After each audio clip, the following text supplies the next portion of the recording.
At the very basic level, matter of fairness, imbitahin si dating Sec Aguirre para paliwanagan ang ganitong mga seryosong akusasyon.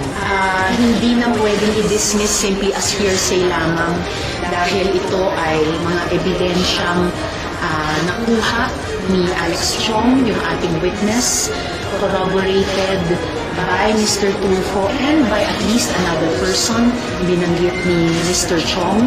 At kung titignan natin yung buong body ng mga ebidensyang ipinasok na ngayon ni Mr. Chong sa Senate Committee on Women and Children, at sabi po ng NBI ay ina-assess din nila na may mga ebidensya siyang really would stand up to scrutiny at sobrang detalyado.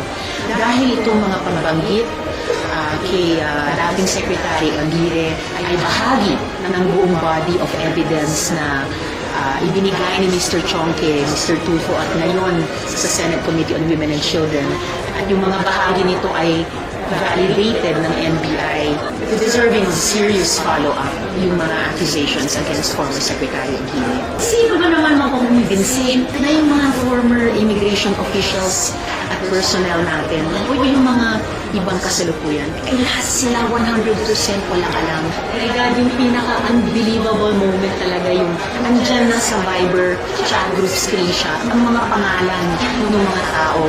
Ay, tatlo, apat pa na beses kung tanungin, denied to death na sila yon. Pinailangan pa ni Senator Duroy na babalaan sila na it is within the powers of the committee na i-cite in contempt ang ganyang recalcitrant witness. At in fact, papagulo sila dito sa Senado. Binigyan na lang ng komite ng one last chance yung mga taong iyan. Sa susunod na hearing, hawak na namin by then ang ulat ng PNP. At pag sila pa rin ay nagsinungaling in the face of that, nangyayari na yung sinabi ni Senator. Hindi ko consider na talaga namin i-hold in contempt yung ganyang mga witnesses at i-detain dito sa Senado. Kung in the face pa ng investigasyon ng PNP, ay sabihin nila hindi sila yung mga pangalan. Alamin namin sa PNP exactly anong mga methods ang ginamit nila.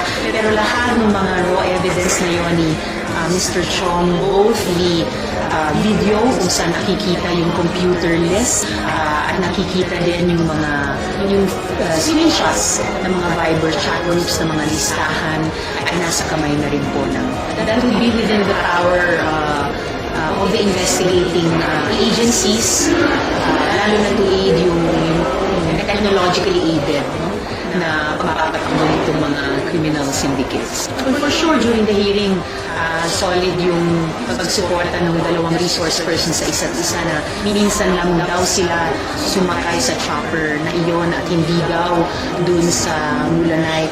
But everything will stand to evidence. So yun yung susubukan namin i-conclude by the next. Salamat po, Chair. Pagbibili ng gamot, alagang subok, alagang trusted, alagang dekalidad, alagang Unilab yan. Wow, Unilab yan. Pagbibili ng gamot, yung kilala mo na